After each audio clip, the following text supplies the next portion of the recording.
My name is Michael Yablonsky, Head of Wealth Management, and I'll be your host for today's session. It's a pleasure to be with you and help guide this important conversation. We're especially fortunate to have with us today John Kehoe, Senior Strategist, Financial Planning and Practice Management, who will be our keynote speaker. John brings a wealth of knowledge and practical insight, and we're confident you'll find his perspective both valuable and relevant as you think about your own estate planning needs. Today's session is designed to provide clarity, guidance, and actionable ideas to help you plan with confidence for the future.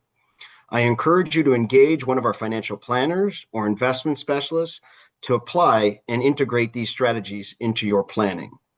Thank you again for being here and being a valued member of Kawartha. Let's get started. John, over to you. Thanks so much, Michael. Good evening, everyone. I'd like to add my welcome and thank you, everyone, for taking time out of your evening to join us. And I just want to start off with describing briefly why are we doing this. This is actually the culmination of a number of live sessions we've done across our branch network starting in February this year. We're doing this to help our members and their families and loved ones be better positioned to handle situations where someone becomes incapacitated or if they pass away. As many people in our audience might already be aware or might have experienced or might be wondering how the experience might go, obviously it can be a trying time when someone you love becomes incapacitated. You need people around to sort of step in and take care and take over their affairs. And obviously, if someone passes away who's close to you as well, there can be, quite a burden on the people around that situation, not only for dealing with the loss itself, but from a financial perspective and the perspective of managing the person's affairs or their estate. If that's not planned for adequately, if there isn't good information on hand for that, it can make an already difficult situation even more difficult. So that's what we're here to do. We're here to sort of proactively position our members to have a bit of an easier time with that so they can focus on their families and their loved ones. Before we get started, I just want to mention a couple of quick housekeeping notes. We're scheduled for 1 hour this evening. If we happen to run a little over because of questions or discussion, please feel free to step away as needed. We're not holding you hostage here. The session is being recorded and we'll share it afterward. By the way, I don't want to discourage questions. You won't be on camera or microphone, but you are welcome to submit questions at any time using the Q&A feature on your browser or on your Zoom app. My colleague, Emily Cragen, who has been key in helping put this together, she is on hand and she will let me know when any questions come up so I can address them as we go. We'll also have time for more questions at the end. With that, let us get started. So our agenda for today, we're going to be looking at, we've already done our introduction, so hi everybody. But we're going to be looking at several components of planning for incapacity or when a person passes away. Now, strictly speaking, estate planning doesn't ordinarily incorporate planning for incapacity. It really is focused on when a person passes away. But we're incorporating that for this discussion because it is still preparing for a contingency where a loved one's affairs need to be looked after by someone else in their family, someone close to them. So the first item on our agenda is powers of attorney. We'll talk a little bit about that. We're going to go into wills, your executor, the probate process. So this is actually for your estate if you pass away. I'm going to talk a little bit about the role of trusts in some estate planning scenarios. I will tell you up front that in most estate planning cases that we see, trusts are not necessary, but in some cases they may be recommended, and I'll sort of talk a little bit about that. We'll also look at a little mini case study where we kind of look at the whole lead up to your estate plan from the perspective of retirement planning and how your different assets shape up over time, particularly from a tax perspective and how they may affect the net value of your estate, the efficiency, the costs associated with it, and so on. And finally, we'll conclude at the end and we'll do some more Q&A. So let's see here. What is estate planning? It's a process to establish the management and distribution of your assets and property before you pass away. You need to appoint individuals to carry out your instructions. It's not just, in our context tonight, it's not just when you pass away. It'll also be if you become incapacitated. So making sure someone is in place to look after your affairs if that happens as well. With any of this kind of planning, parts of the objectives include minimizing unnecessary expenses, avoiding potential family disputes. That can be very difficult depending on the family situation to begin with.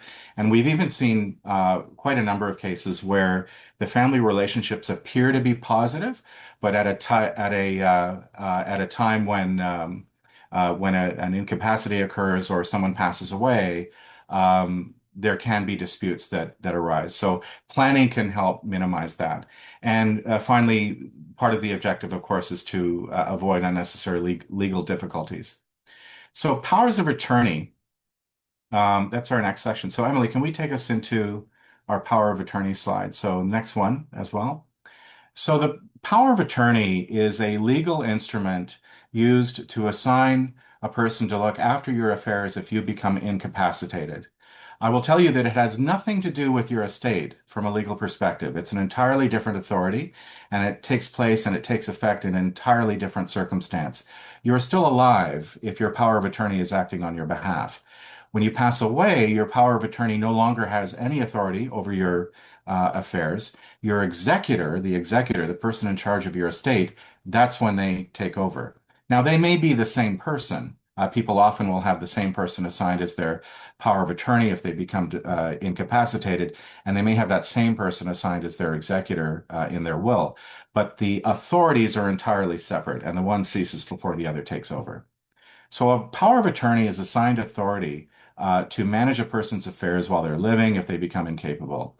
Without that in place, as you can imagine, it can become very difficult for family members to look after the person's affairs if they don't have legal authority to do so. And just generally, it helps to make these situations easier, which often, as I said at the beginning, can be difficult. There are two types of power of attorney in Ontario. The first is called power of attorney for property, and it empowers someone to look after all your property and financial affairs, all your worldly possessions, your home, your financial assets, any other property that you own, anything like that. The second is called power of attorney for personal care. And this empowers someone to act on your behalf to make decisions about your personal well-being. So where you're living, how you're living, your health care, nutrition, safety, all of those sorts of elements of your affairs. That only becomes effective if you become mentally incapable of making personal care decisions. Whereas the power of attorney for property can be effective immediately, or it can be triggered upon a finding of incapacity, and that may be specified in the power of attorney document itself. The power of attorney document that you would sign, you're advised to have a lawyer draw it up and, get it done professionally. It requires the signatures of two witnesses who are themselves not a party to the arrangement. So the power of attorney themselves, that person cannot sign as a witness, nor can your spouse or other very close family members. So you need two witnesses to sign. It doesn't have to be notarized, but I imagine many lawyers would probably recommend doing so.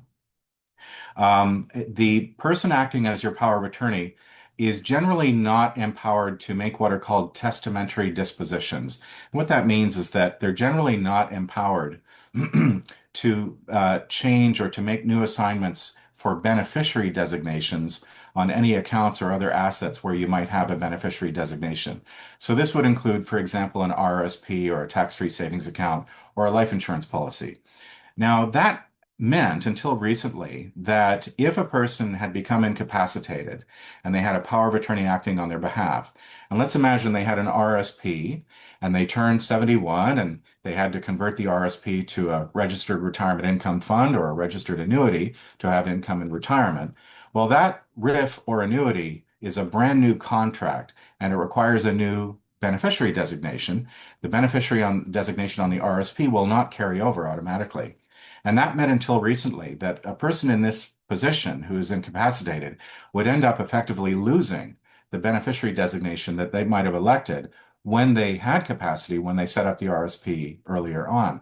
And so that meant that that means rather that the RIF or annuity assets, if when they pass away, would end up going to their estate as opposed to directly to a named beneficiary if that had been their choice originally.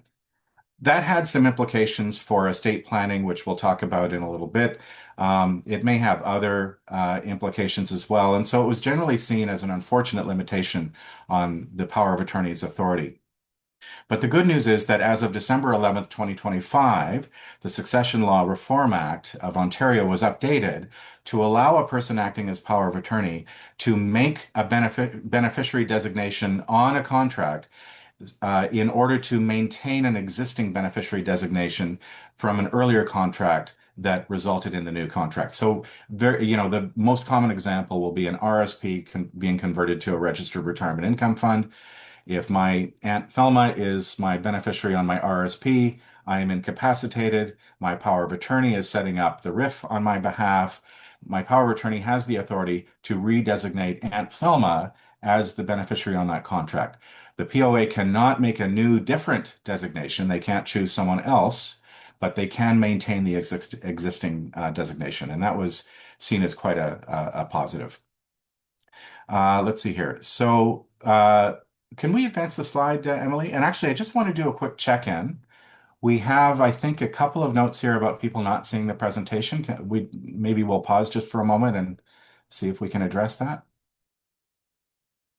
And Emily, feel free to send me a note if we're okay to go. I think you're okay, John. I'm going to troubleshoot with a couple of the members who are having issues, but I think that most of the group is okay. Okay, fantastic. Thank you. Just want to make sure. So choosing a power of attorney obviously is a very important decision. By the way, I'll back up for a moment. I'll mention having a power of attorney at all is also a very important decision, and it's a really important instrument of your overall financial planning. We meet lots of people who haven't yet assigned a power of attorney or POAs for themselves. It's a little bit of, it's one of life's chores. You're advised to do it through a lawyer. That means going to a lawyer, paying a fee. It's addressing an issue that is, kind of unpleasant, the notion of becoming incapacitated.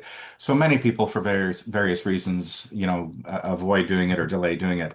It is our very strong recommendation that everybody set up a power of attorney for property and for personal care, as well as a will. Make sure you have your last will and testament. But choosing the person to act as your POA is a very important decision. Obviously, first and foremost, they must absolutely be trustworthy. You have to be able to trust them with all of your financial and possibly personal affairs in order to run things in a way that you would want. They themselves have to be willing and able. Not everybody is able to do that.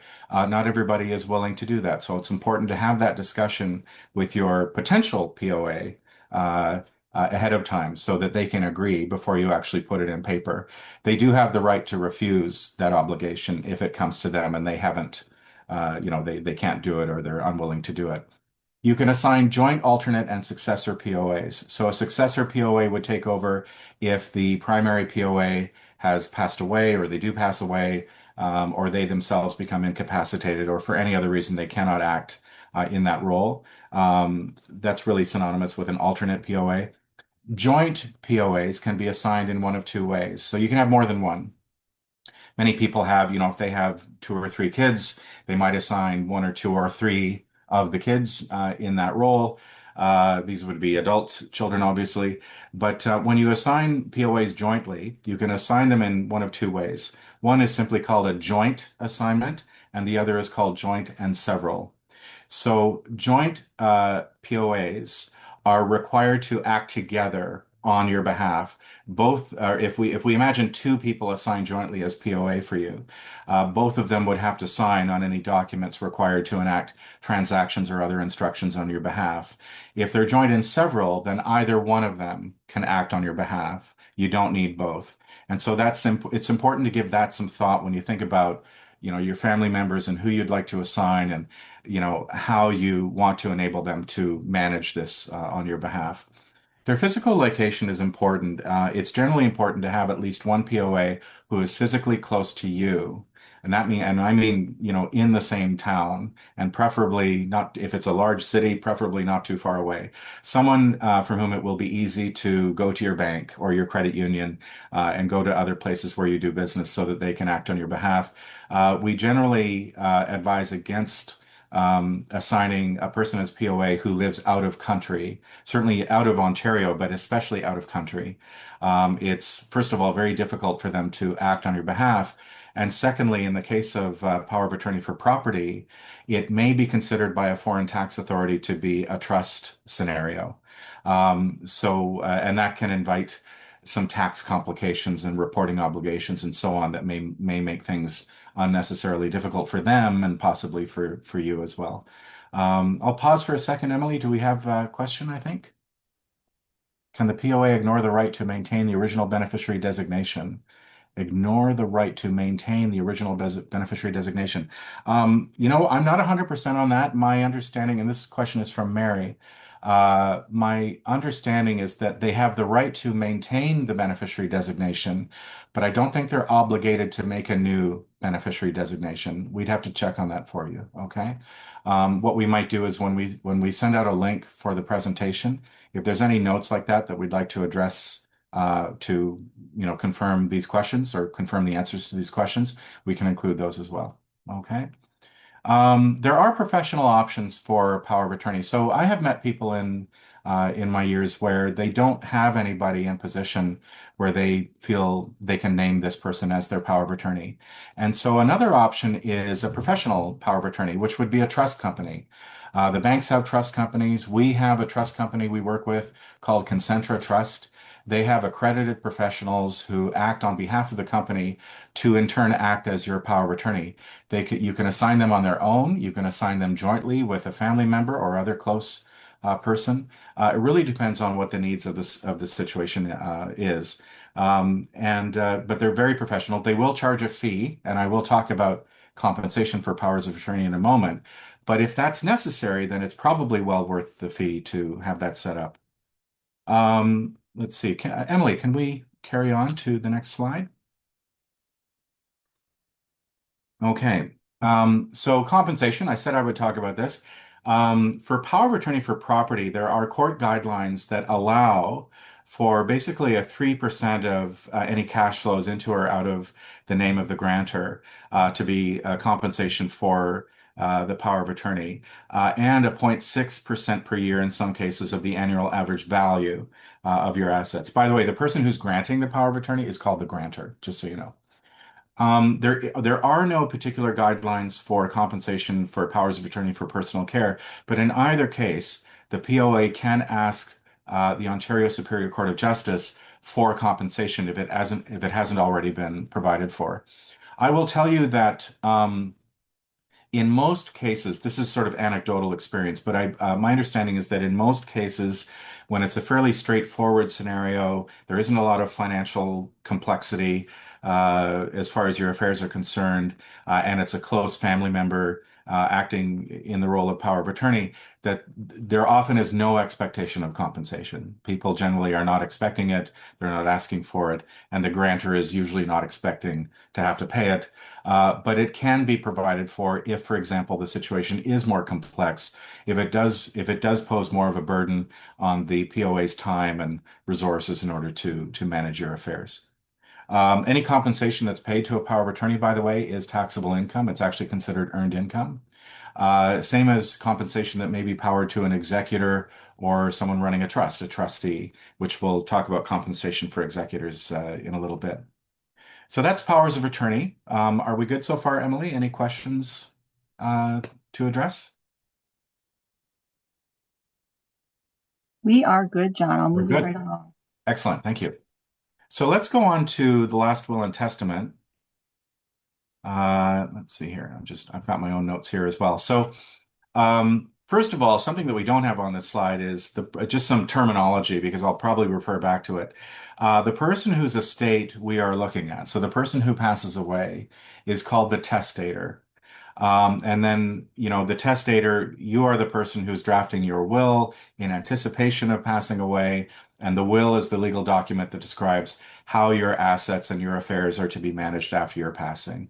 And ultimately, in the vast majority of cases, how are these assets to be paid out to beneficiaries and so on.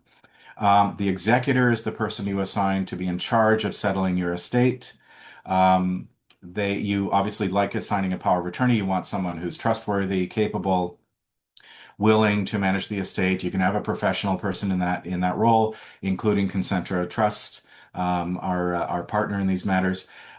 This person has a lot of responsibility. They have to pay any outstanding debts that you owe at the time that you pass away or that your estate may incur. They have to pay, they have to file and pay out of estate assets any income tax obligation you may have, and ultimately they have to distribute assets to beneficiaries. They may also, depending on how your estate is set up, be assigned as trustee for beneficiaries. If, for example, there are minor beneficiaries involved or other trust arrangements that are set up in your will. The beneficiaries are the people who actually inherit the bequests from your estate. And I'm going to use sort of a capital B and small b beneficiary terminology here for a second. So in some of this material, we're going to be talking about direct beneficiaries to your estate who are named in your will, and beneficiaries of financial accounts, which actually that is separate from your will. So, for example, a life insurance policy, an RRSP, a tax-free savings account, these and other accounts can have individuals named as beneficiaries on them. But those beneficiaries are receiving these assets not through your estate, but directly from the accounts themselves. So they're kind of two different nuanced variations on the meaning of beneficiary there. If you have minor beneficiaries to your estate, you are advised to assign someone in your will, to indicate in your will that there is someone assigned as their guardian for property in order to look after these assets on their behalf. It's important to note that in Ontario, that guardianship appointment only lasts 90 days, but it's considered a very important expression of your wishes, and it positions the person who you've assigned as guardian to apply to the court for a longer term appointment. And typically that appointment it's going to be necessary for far longer than 90 days in most cases. So it really positions them well to have a fairly easy time approaching the court and asking for a permanent assignment as guardian. You may include other provisions in your will, such as funeral arrangements, trust provisions. We've encountered people, and you'll hear some people talk about how they assign someone to look after their pet if they pass away while still owning their dog or their cat or other pets. So there are all kinds of provisions you can include in your last will and testament. We'll move on, Emily, to the next slide, executor. So I've talked a little bit about the role of executor. Technically, in Ontario, this person is called the estate trustee. They're responsible for managing your affairs, securing assets and income, and so forth. I think I've really covered this. One of the key obligations they have, especially if there are large assets involved and more than one beneficiary, or even just with one beneficiary, the executor really should be maintaining clear records of any transactions associated with the estate, any money coming in, going out, how accounts are set up, anything like that. It's important for them to keep those records. Any beneficiary is entitled to demand what's called a passing of accounts. So they can demand basically an accounting of all the transactions that have occurred in the estate so far. And they can ask for that after the estate has been settled as well. And you can imagine some circumstances where that may become necessary. We certainly hope for anyone who's attending tonight that that's not necessary, because it usually means there's some issue or potential dispute around the managing of the estate. Like powers of attorney, executors are entitled through court guidelines to some compensation, and this amounts to 2.5% of amounts going into or out of the estate, and in some cases, 0.4% for what's called care and maintenance. And this would typically, 0.4% of the assets of the estate. This would typically be for more complex estate scenarios. And again, like POA compensation, anecdotally, I can tell you that most normal, sort of fairly straightforward estate scenarios where a close family member or one or more close family members are acting as executor. There's generally not an expectation of compensation there, but it can be if it is deemed necessary. It could be that you write in a specific provision for compensation in your will. And if it's not in there, but it does become burdensome for the executor to get your estate settled, then they can ask the court for compensation as well. And like the POA compensation, this would be taxable income for them. Emily, can we move on to tax filing deadlines for the executor? So there's typically one tax return that the executor, in the vast majority of estate scenarios, the executor is responsible for filing one tax return on your behalf, and that's your final tax return, your final T1 return for the last year in which you had any income. So it's fairly straightforward in most cases. You know, they get an accountant or tax preparer to do the filing. Of course, the executor is obligated to pay any income tax owing, and they pay that out of estate assets. There may be additional tax returns that are necessary, depending on whether or not income accrues to the estate and is paid into it, or accrues to the individual, I should say, who passed away, and is paid into the estate on their behalf after they've passed away. Or, for example, if the individual was a business owner or they were involved in a trust and that sort of thing. So there may be additional tax returns to file. We have a chart here that lays out the deadlines for those filings. But in the vast majority of cases, it really is just the final T1 return. So let's carry on, Emily. If you pass away without a will, it's called dying intestate, and it can lead to unfortunate situations, as you can imagine, because you have by definition not left any legal instruction or legally acceptable instruction as to how you want your estate to be settled. Now, you still have an estate, and it still needs to be settled, but you have not left your particular instructions for how that's to happen. So what happens is the provincial government, and this obviously in this case Ontario, has a set of guidelines they follow for determining how your estate is to be distributed. And as we see on our slide here, if you have a spouse and no children, your spouse receives the entirety of the estate. If you have a spouse and children, the first $350,000 of value of your estate goes to your spouse. The remaining amount is divided equally among your spouse and children. If there are children and no spouse, the children receive equal shares. Then we get into if there's no children, spouse, or parents, your siblings receive equal shares of your estate. There can be provisions for their children. If there are no family members at all, at least close family members, then they would look at nieces and nephews receiving equal shares of the estate. And if there's no next of kin at all, then the value of your estate, first of all, your estate is liquidated and its value is remitted to the Minister of Finance of the Government of Ontario. In essence, your entire estate is cheated to the government. That's the technical term. It is cheats to the government, and it really just is converted entirely to a tax.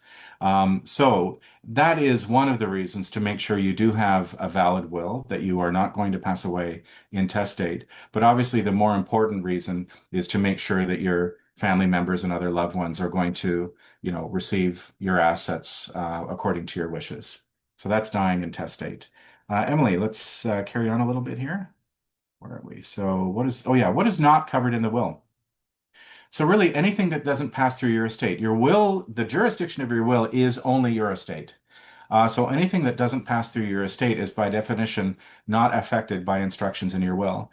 And as I've kind of alluded to already, this would include accounts with beneficiary designations, named individuals as beneficiaries. If there's a named individual beneficiary on an account, by the way, that could be a charity as well. But if there's a named beneficiary designation on an account that allows for that, then by definition, that asset will not go to your estate. It will go to that individual or that organization. So it bypasses the estate. So this would typically be RSPs, tax-free savings accounts, life insurance policies, segregated funds, which are investment funds, somewhat like mutual funds, but they're issued by life insurance companies. Also, assets that you owned jointly with one or more other individuals at the time that you passed away, for which there was a right of survivorship attached to their ownership. So if you own a home or other property jointly with someone, And as is typical, you have right of survivorship attached to that joint ownership.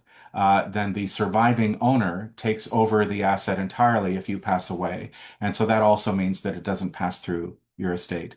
Finally, if you have any assets that you have before you passed away put into trust, and I'll talk about one or two cases where that could happen, then those trust assets also do not form part of your estate. So they're not affected by instructions in your will. They will be governed by instructions in the trust document that you would have set up for that trust.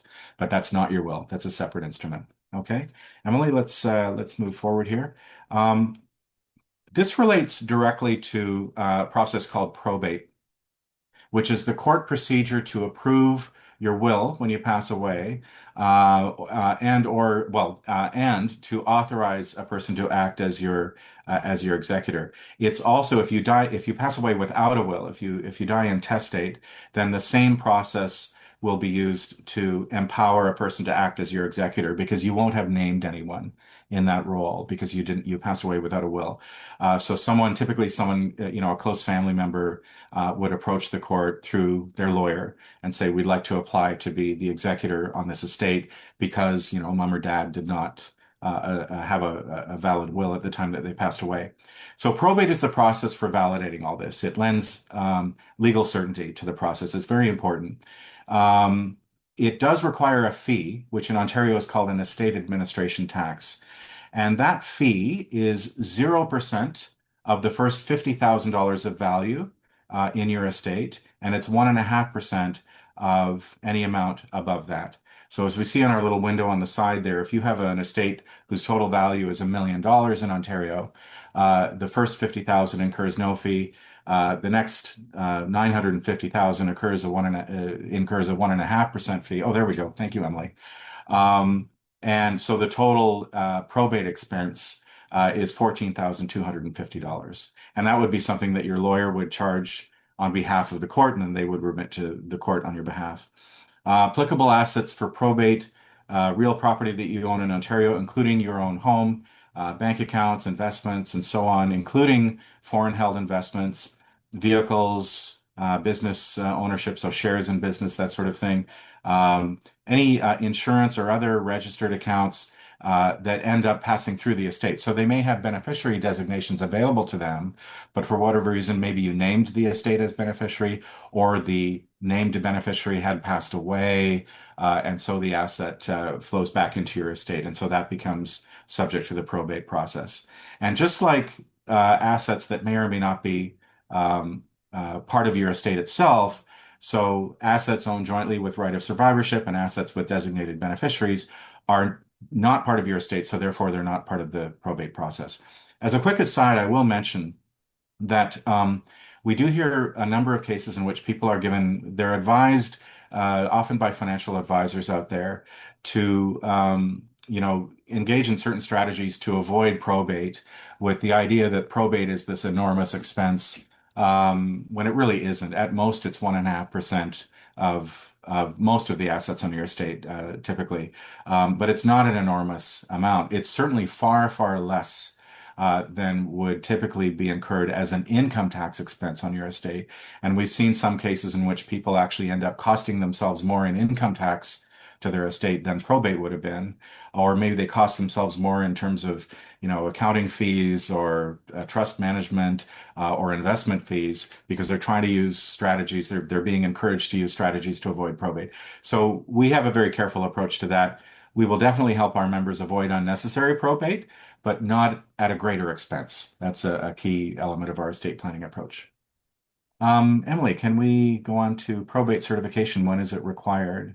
We do have one quick question. Oh, we have a question. Yes, ma'am. When does probate apply? Is it at a certain estate value? Right. So in Ontario, the courts generally do not require the probate process if the total value of the estate is less than $50,000. They will require it if it's greater than that value. They may require it anyway in the state in cases of intestacy, if there's no will, particularly if there's potential disputes or some question as to who should be assigned as executor. And as indicated on this slide, the financial institutions that you deal with may have an obligation to require that you obtain certification of probate, depending on the volume of assets that they hold on your behalf, and depending on some other situations. So we actually have some notes here on this slide. So, for example, Kawartha Financial Services policy, and this is driven by our regulator, we may not require a certificate of probate if the values of the deceased's accounts with us, with our institution, are less than $50,000 net of funeral expenses.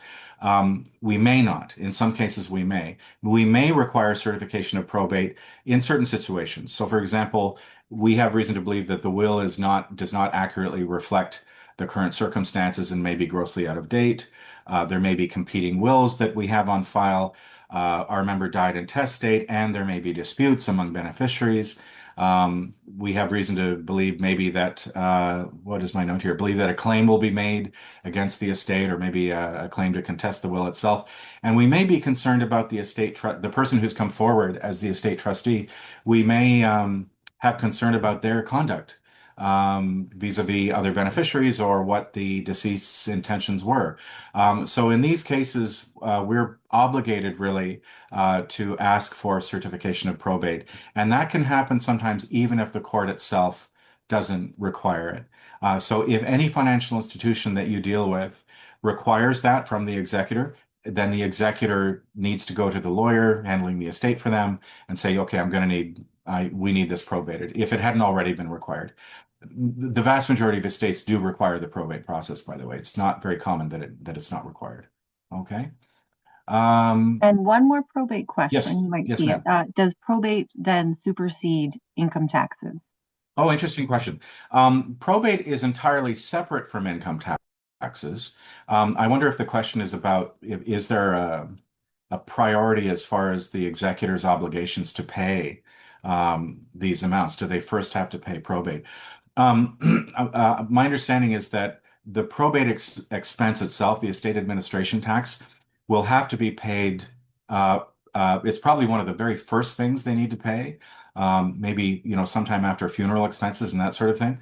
And that's simply because they need to get authority from the court to act to continue to settle the estate and to get amounts paid out to beneficiaries and to pay income tax on behalf of the deceased. So chronologically, I would say that probate comes first, but I don't know that the one is sort of more important than the other. They're both equally important obligations on behalf of the deceased. All right. So let's move on to trusts. So trusts are interesting. They can involve situations that let's go one slide for thanks, Emily. So they tend to be involved in situations where there's some more complexity. Maybe there's larger volumes of assets in the estate or that are anticipated in the estate. They also, by the way, trust can be an important element of financial planning while you're alive. They're not just for when you pass away. There are two very broad categories of trusts. Speaking of that, the one is called testamentary, which is a trust created in your will when you pass away. And the other is called inter vivos, which is a trust that you create entirely separately from your will while you are alive. Okay, and it's a trust that actually comes to life. It is enacted while you're alive. A person who passes away and sets up a testamentary trust is called a testator, as I said earlier. A person who sets up a trust while they're alive, an inter vivos trust, is typically called a settler. That person, so we're imagining sort of the proverbial you, transfer legal ownership of assets into the trust. The trustee is the person you assign to manage the assets on behalf of the trust, and the beneficiaries are the people for whose benefit the trust is being managed. Now, interestingly, there are trust scenarios in which the same person can be the settler, they can be their own trustee, and they can be their own beneficiary. It's all wrapped up in one person. There are also situations where these different roles are occupied by different people. So I may be the settler. I set up a trust for my family, for example. My spouse and kids and myself are beneficiaries of that trust. And maybe I have another person. Maybe I'm not equipped financially and legally in order to manage that on my own. So I have another person, maybe my brother-in-law as a lawyer, for example. So I'd like to assign him as trustee, that sort of thing. So you can have different people in these roles. As you can imagine, depending on the situation, there can be overlap, there can be some complexity to it, but this is the general shape of trust as we see here. Let's move on, Emily, unless we have any questions.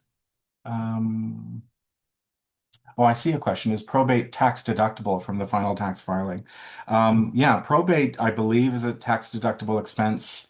I'm not entirely sure on that, but I believe it's a tax deductible expense. I'd have to double check on that. Okay. And we have a member named Michael who's asking the mechanics of paying probate. So your lawyer who's handling the estate, so the executor's lawyer basically, who's handling the estate with the executor, would instruct the executor as part of the lawyer's fee really is, I'm adding on to this fee the probate expense that we have calculated for this estate. Pay that to me. I'm going to remit it on your behalf to the Superior Court of Justice. So that's how it's done. It's basically a check you write to your lawyer. Let's carry on, Emily, to general tax. Oh, we've got it. You're ahead of me. Thank you.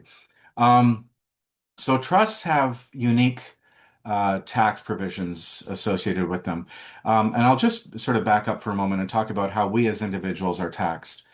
This is a very broad brush, quick overview of the Canadian income tax system.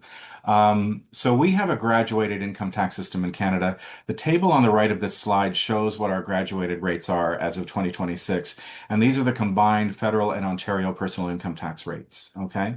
So the way this works is for each of us as individuals, when we're filing our income tax return for a year, there's a calculation in that return that takes the first X amount of the lower amounts of our income and applies a tax rate to that. And then it takes the next higher amount and applies another tax rate to that, and so on. Those tax rates go higher as the slivers of income go higher. And you can see some of those tax rates on the right. There's actually effectively a 0% tax rate for most individuals on any income up to about $16,000 this year. And that's because we're all entitled to a basic personal exemption up to that amount. So in other words, we pay pretty low rates of tax on low levels of income. And then if our income goes higher, we pay progressively higher tax. Now, if a person, for example, receives $100,000 of taxable income in the year, you'll see on the chart on the right that the tax rate on that portion of income is 31.48% in Ontario. Now, that doesn't mean that that person is paying 31% on all their income. It just means they're paying that rate on the top 5,000 or so. And they're paying 29% or 30% on the lower portion, and then 23% on the portion below that. Trusts, on the other hand, are taxed if most trusts, if they're not paying income that they earn out to beneficiaries, then that income will be taxed in the trust's name at the very top personal combined provincial and federal rate for where the trust is domiciled. So in Ontario, that's 53.53%. You can see it at the bottom of that chart. So every dollar of income that is attributed to the trust and not paid out to a beneficiary is taxed at that top rate. Now, that's really heavy tax. That's a very expensive tax. And the reason for that is that trusts are designed, and the tax system is designed to incentivize trustees to pay income that is earned in the trust out to the beneficiaries, where it will be taxed at the beneficiary's individual progressive tax rates, just like you and I as individuals. So far less tax if it's paid out to beneficiaries typically. So that's the incentive design behind the tax treatment of most trusts. They do require their own separate tax returns to be filed every year. That's a T3 return. When you transfer assets into a trust, that may, depending on the asset, trigger a capital gain in your own name, which you have to report on your own tax return, and then the trust takes that asset on. I talked about income taxed in the name of the trust. Another important provision of most trusts is the 21-year rule, which means that if there are any assets held in the trust that accrue unrealized capital gains over time, that every 21 years, any unrealized capital gain that's generated has to be reported, and it's taxed in the name of the trust. So an important element of investment planning and trust planning for assets that are held in a trust is to make sure that no large capital gains build up over time, so that there's a very large, potentially unexpected tax bill along the way if the trustee is not getting good advice on that. So it's a very important element of trust planning. And by the way, the reason for that rule, the 21-year rule, it's to prevent, high net worth families from building large capital growth on their assets, such as, real estate or investment portfolios, without ever paying tax. You can imagine how they could do this and build, an estate or a family's wealth into billions of dollars over time without any tax happening on these assets. So that's why that mechanism is there. Let's go on to tax exemptions for trusts, Emily. So these are really important, and these relate mainly, I'll talk mainly about the provisions for trusts for beneficiaries with disabilities. These are where some really important tax provisions or tax exemptions have been enacted. But also, there are particular kinds of trusts that an individual or a couple who are over 65 can set up for themselves. And this would be called an alter ego or joint partner trust. Unlike most trusts, you can transfer real property and other capital assets into the trust without triggering capital gains.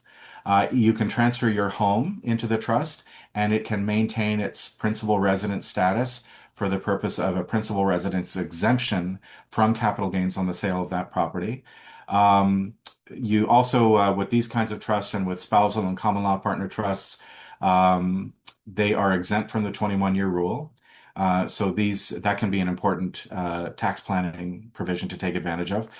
In particular, for trusts where we have beneficiaries who have disabilities, there are some really important tax exemptions from that very aggressive 53% tax rate on any income that's not paid out. So generally speaking, for trusts with beneficiaries with disabilities, there's a number of elections that are available to them that basically allow the trustee to either pay income out to the beneficiary if that is appropriate to do, in which case it would be taxed in the beneficiary's name, probably at a very low rate, given that the beneficiary is disabled and may have a disability tax credit and so on.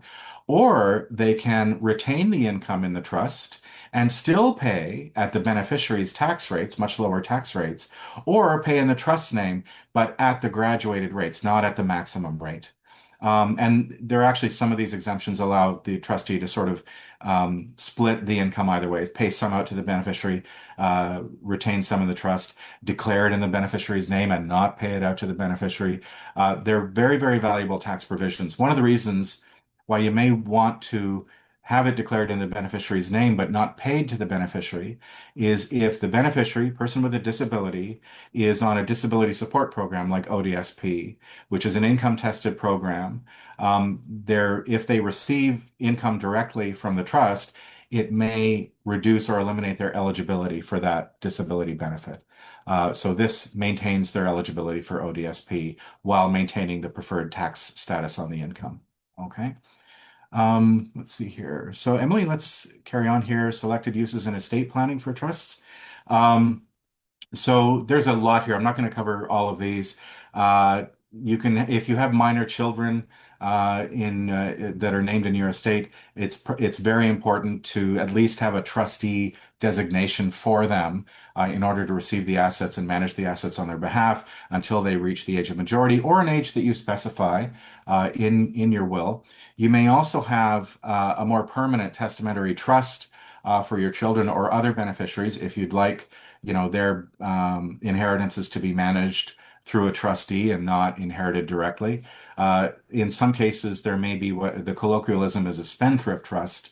So, for example, if I have, if my daughter, for example, has a spouse or common law partner, and the two, I'm getting worried about how the two of them manage money, and they haven't they haven't developed a lot of experience at managing their financial affairs yet, and I just have, for whatever reason, I have the concern that they're going to mismanage their inheritance. I might set up a trust for them instead and assign a trustee to look after the assets on their behalf.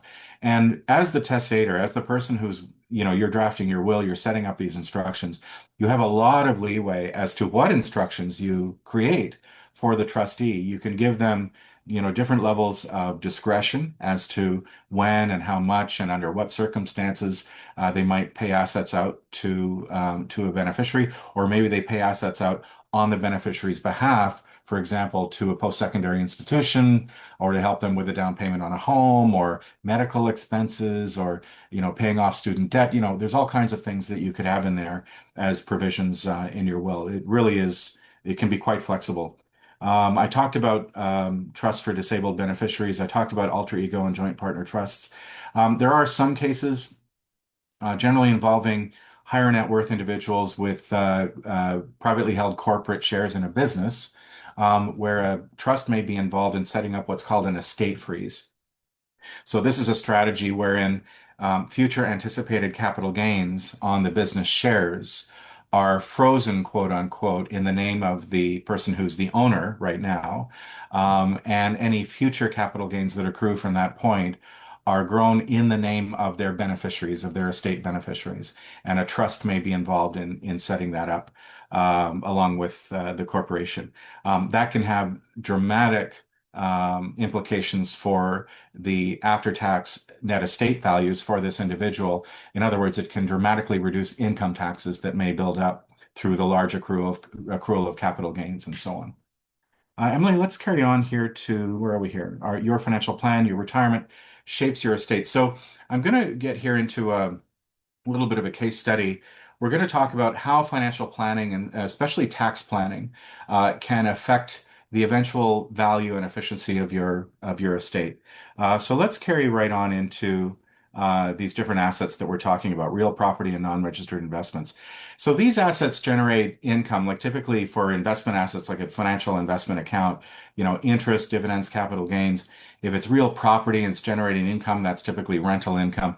All of these incomes are taxed every year in the year that they're generated. So in that essence, I call them they're laid bare to the taxman every year. There may be capital gains generated from investments and or real property that you own. And capital gains are generally triggered when an asset is sold or transferred or when you pass away. And if not managed proactively, if they're not, monitored and controlled as part of an ongoing financial plan, then some capital gains can accrue to quite large amounts. And as you can imagine, as I think we have on the slide here, a capital gain income tax liability can get to be quite large at estate time. We have an example here of a cottage property that's worth $500,000 at the time that you pass away. Your total cost for this property going in was $200,000, including the original price you paid and then some renovation that you did along the way. So you have a $300,000 capital gain. The tax rule requires that 50% of that is reported on your final tax return in the year you pass away. And so that's $150,000 of income that then is added is going to be taxed.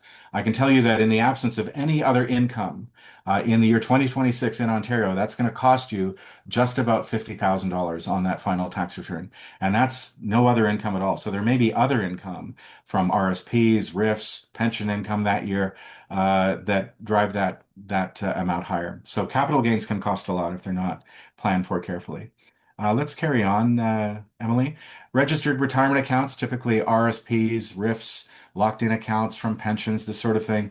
These are very simple at estate time. Whatever value is in these accounts, if there is no spouse or common law partner or disabled dependent child or grandchild to roll these over to, then the amount is taxed entirely on your final tax return. So like capital gains, if there's large values here, this can incur a large tax liability as well. We'll go on to tax-free savings accounts, Emily. Money that comes out of these accounts or that exists at the time that you pass away is not taxed. So these are they're very efficient at estate time. And also like registered retirement accounts and other certain kinds of accounts, they can have named beneficiaries on them as well. So these accounts, this account in particular, tax-free savings, not only it certainly won't have any income tax implications when you pass away, but if you have a named beneficiary, it also won't flow through your estate and therefore it won't even attract a probate fee. So very, very efficient asset to have when you pass away. Let's carry on to gifting. Very valuable strategy, depending on what your preferences are in your situation. Charitable giving, you can, while you're alive and at estate time in your will, you can make charitable donations, and these can generate a tax credit for you. That can be very valuable. You can gift directly to family members while you're alive. You don't have to wait. If you don't need to and you can afford to do so, you don't have to wait, or they don't have to wait to be beneficiaries of your estate to get any benefit of the wealth that you've built up. So, depending on your wishes, you can gift to your family members while you're alive. We have no gift tax in Canada, so it's very, very straightforward. Any assets that you pass to them are obviously, therefore, not going to be part of your estate, so that eliminates probate on that element. And as a close family member of mine has observed, the nice thing about that is you're giving with warm hands. In other words, you get to see the benefit of the gift enjoyed by your family members. Maybe it's going to help them getting to their first home, or maybe it's going to help them get that degree that they're looking for, that sort of thing. So that's gifting. And let's carry on to investing efficiency. So this is where we get into a little mini case study. And the reason I'm doing this is I'm going to illustrate. So we've talked about the tax treatment of different kinds of accounts as you're sort of moving through retirement, and how those accounts and how different investments in them are arranged can have a significant effect on your estate values when you pass away. I'm just going to pause for a moment and ask Emily if we want to check in on any questions. Yes, we had a couple trickle in. Okay. One might have been more relevant to the trust section, but we can probably jump on it now. Okay, If sure. I leave my house or property in trust to my children Mhm. instead of a beneficiary, but state that it must be sold and the money split between the two of them, is this allowed? I think it's allowed, but I would defer to a lawyer for more advice on how to accomplish that objective, right? By the way, there's a lot of this topic that we get into legal territory on this. So one bit of advice that I'll mention, I should have mentioned at the beginning, is with any of this, our advice always is consult a lawyer to confirm any legal question that may be involved. And this is one of them. I would, I don't want to hazard a guess. I would suggest you talk to a lawyer about that. Can you gift your primary residence to a beneficiary? Yes, you can. Absolutely. I've worked on cases I know where people have done that. So thank you was there another question, Emily, or are we That was good? it. That was it. Thank you. You got it. So we have a case study here involving a lady. Now, you may recognize the name, Jane Jetson. She is now widowed. Her husband, George, passed away. I know that it's dubious that she is only now 54 years old, but we'll just go with it. She has approached us for some retirement and estate planning. She wants to retire at 65. She has a certain amount of income. She's expecting a certain income in retirement from pensions and so on. And she has certain expenses she wants to cover. And so we have a basic retirement and estate plan picture here. The important provision here is that she has a $300,000 investment portfolio divided equally among non-registered RSP and TFSA accounts. So three accounts, $100,000 each. And as you recall in the previous slides, each of those kinds of accounts is treated differently from a tax perspective, especially at estate time. So we'll keep that in mind as we go forward. Similarly, different investments are treated differently as well from a tax perspective. Now, she's only allowing us two investment options to consider in this plan. One is a cash or GIC option, and the assumed rate of return there is 2.48%. By the way, I know that's lower than some current GIC rates these days, but we have to use long-term guidelines for rate of return assumptions on these assets. Pardon me, that's a guideline provided by FP Canada. And the other option is a balanced investment, typically a mutual fund portfolio or other portfolio that involves some combination of equity, meaning stock investments or stock mutual funds, and fixed income or bond mutual funds that may also involve some GIC-like or cash-like assets as well. So a balanced portfolio, not terribly high risk, but definitely higher growth than the GIC element, with an assumed long-term rate of return of 5.59%. These are not guaranteed rates of return, but these are assumptions we're using for planning purposes.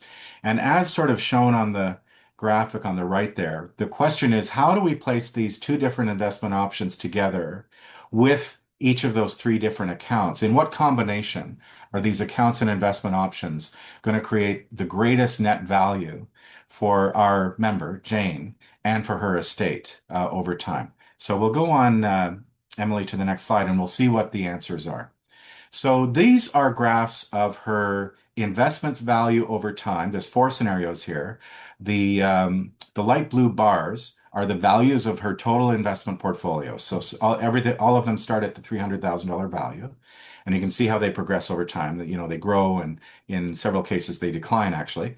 The dark blue line is the net value of her estate after tax.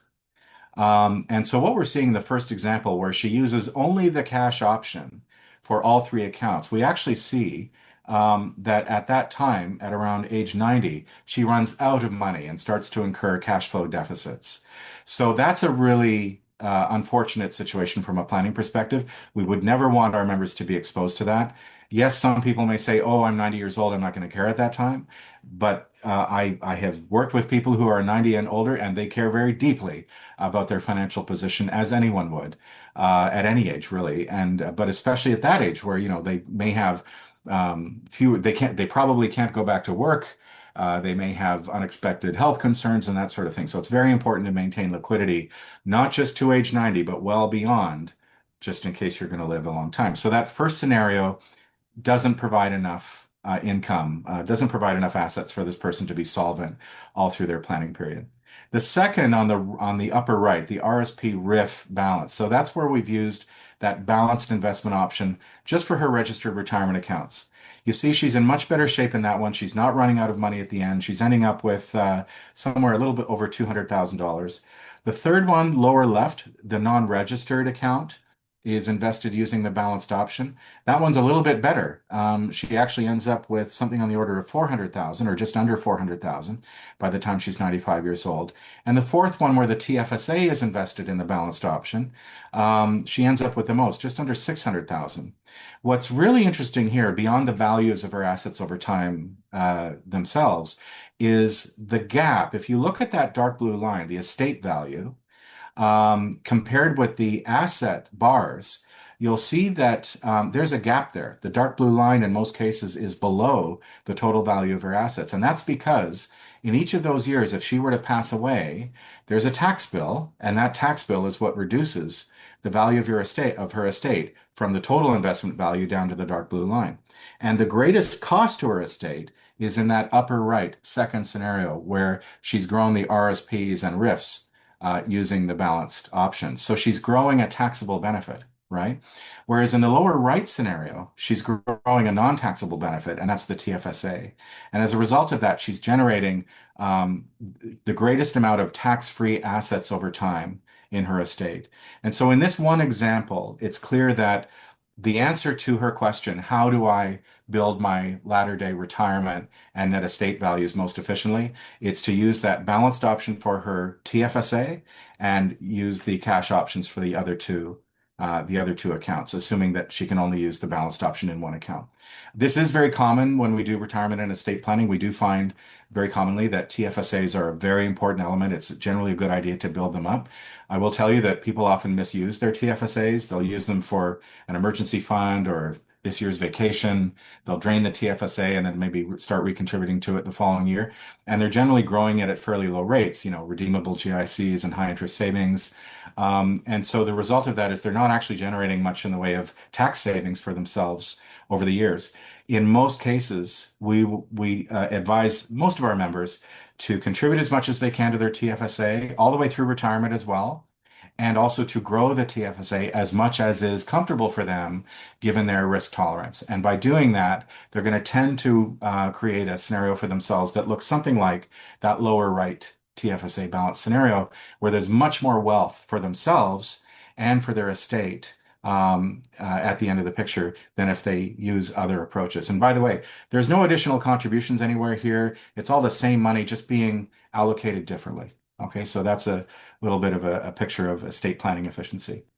Let's move on to selected estate planning strategies, Emily. We're kind of sort of winding up fairly quickly here. So we've already talked about, actually, we pretty much covered these strategies. You can have a contingent beneficiary designation on an account or in your will if a beneficiary has passed away, for example.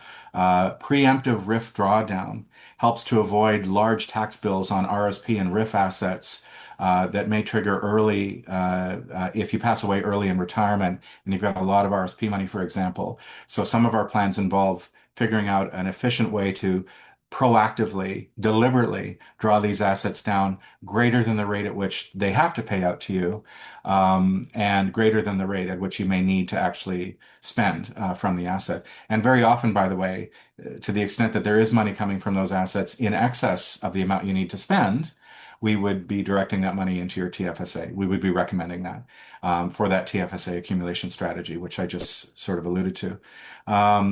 Investment rebalancing, strategic selling, tax loss selling. These are examples of strategies that help, for example, to avoid large unexpected capital gains on an investment asset. Very importantly, they also help to avoid unexpectedly high risk levels on a portfolio.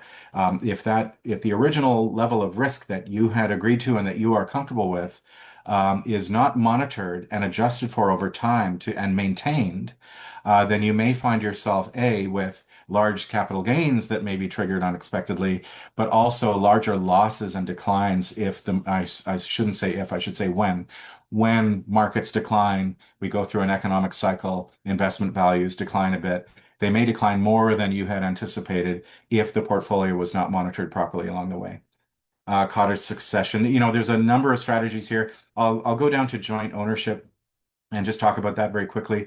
That's one of the strategies that we've heard people employ in the name of avoiding probate, because as I talked about earlier, if you have a joint surviving owner on an asset, then that asset generally will not go through your estate and will not incur probate expenses. Probate expenses are not that high, but sometimes assigning a joint owner on an asset can incur its own risks that may not have been considered. So for example, and by the way, I'm not saying it's never a good idea to assign joint ownership. The message here is that to do it carefully and to get good advice on doing it before you make that decision. But one example of a risk that can be incurred is if you assign someone as joint owner, for example, on your GIC portfolio at the credit union, well, if that person becomes subject to any kind of legal claim, if they get sued or anything like that, then they own that asset with you, and that asset now may be exposed to a legal claim, where before it wasn't because it was only owned by you, not by them. There can be some situations in which Canada Revenue may decide that a joint ownership arrangement is actually a trust, which may incur some expensive tax reporting obligations and, of course, tax itself that may have to be incurred. You probably didn't intend it to be a trust, but sometimes these things can be deemed to be trusts or what are called bear trusts. That doesn't happen as often as we were worried about a few years ago when they were updating that part of the legislation, but it can happen. And so that's another reason why I think it's very important that people ask questions and get good advice from lawyers, accountants, financial planners on joint ownership arrangements that they may be considering. Okay. So Emily, let's finish off with our team of advisors. So we have, as Michael mentioned at the beginning, we have really well qualified, well supported financial planners and investment specialists and estate specialists here at Kawartha Financial Services. We all work as a team. I work with everybody. We're often, huddling together and working together on cases on behalf of our members. So I encourage everyone, if you haven't already established a relationship with any of our advisors here, come on in and ask for an appointment. You'd be surprised the value of the help that can be provided there, even just by getting an overview of your current and future financial position, can be very, very valuable. I would also encourage people to, bring or send your powers of attorney, your executor, your beneficiaries. It's very important for your financial institutions to have some connections to these people so that when they need to act on your behalf, if something happens to you, they're that much more comfortable and equipped to deal with the financial institution. And by the way, we also are better equipped in order to advise them and to understand the situation and to be helpful. All right. So that's the end of the main part of the material. I wonder, Emily, do you have any other questions for now? We do have one more question. Let me just get back to that. Do you have any comments on DAFs, Donor Advisory Fund? Donor Advisory Fund. So, yeah, these are I've had some exposure to these funds over the years. I don't know if I want to comment in too much detail. They can be a valuable charitable donation strategy. Essentially, you assign some assets or you set up, they run investments or they have a third party investment manager running a portfolio on their behalf to which you make contributions. And those contributions are considered charitable donations. And then they run the assets on your behalf, or I should say on behalf of the charity. And there's some tax benefits along the way. I don't know that there's any terrible complexity to it, but they are not as straightforward as making your own direct charitable contributions. They can be a valuable strategy, but again, I think I would advise that you get some consultation with an accountant and financial planner on whether or not that particular solution is appropriate for you. Okay. Anything And else then for we now, have Emily? Oh, one sorry. more that came in. When does a joint ownership become a bare trust? So that's kind of it's a moving target depending on the situation, but there are some cases. So first of all, a little bit of background. So up to a couple of years ago, the federal government was issuing some guidelines on how they were going to be changing legislation on the issue of bare trust. So a bare trust is basically a situation that Canada Revenue Agency decides is a trust where you probably didn't intend it to be a trust. And earlier on, the concern was that that was going to include very basic, very common situations where, for example, I'm elderly, I'm having trouble managing my accounts on my own. I don't quite, I'm not quite ready to empower my power of attorney to just take completely over, but I'd like my daughter to go with me, to the bank or to go on my behalf and to be able to look at the accounts and so forth. And so for that reason, I assign my daughter as joint account holder on the accounts on which I can do that. So these would be non-registered accounts. CRA was making some comments suggesting that they would consider that in many cases to be a bare trust because the intent is not that my daughter owns these assets for her own benefit, but that she is helping me. In other words, she's controlling the assets on my behalf, which is really what a trust scenario is. And so the concern was that that was going to result in a bare trust scenario. But fortunately, what the federal government has indicated since then is that there are many exemptions to the bare trust provision. One of them is if family members are very close. So if you have close family members like, parent and child and that sort of thing, they're generally exempt. And also they're generally exempt on amounts under, I believe, $250,000. There's other exemptions and other provisions, but that's really what a bare trust is. Okay, and it would typically happen either with joint ownership on a financial account. It may happen with joint ownership on a property, but again, not often in the case where the joint owners are immediate family members. Okay, so I hope that answers. There's more to it than that, but that's as far as I probably could go this evening. How are we doing, Emily? Any further questions for now? A couple more. We have if Okay. the executor incurs costs before life insurance comes in, Ah.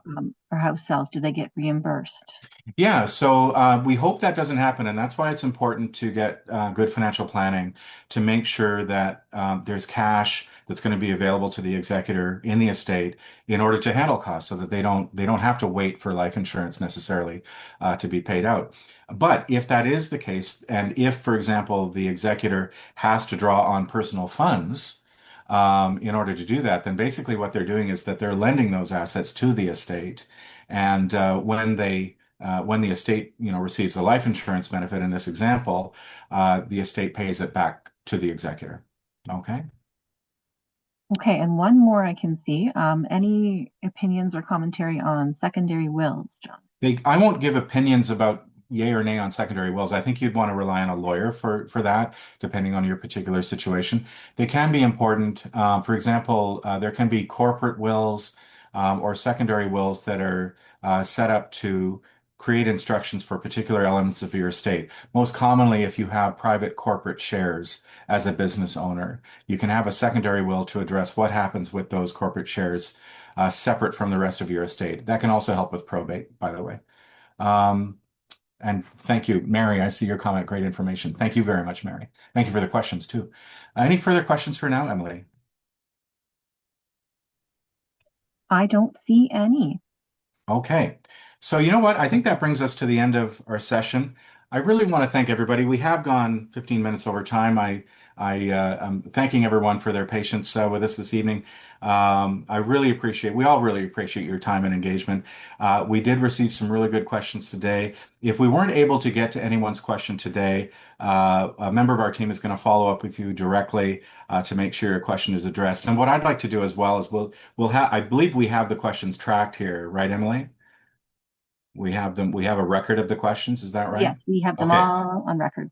fantastic. So I want to sort of look into a couple of them and get some definitive answers because I know we couldn't go as far as we wanted to this evening. So we'll do that. On behalf of everyone here at Kawartha Financial Services, thank you again, everyone, for joining us. Thank you, Emily, for helping out. Thank you, Michael, for your introduction and getting us started. We hope everyone found this helpful today. Hope everyone has a wonderful evening. Take care now.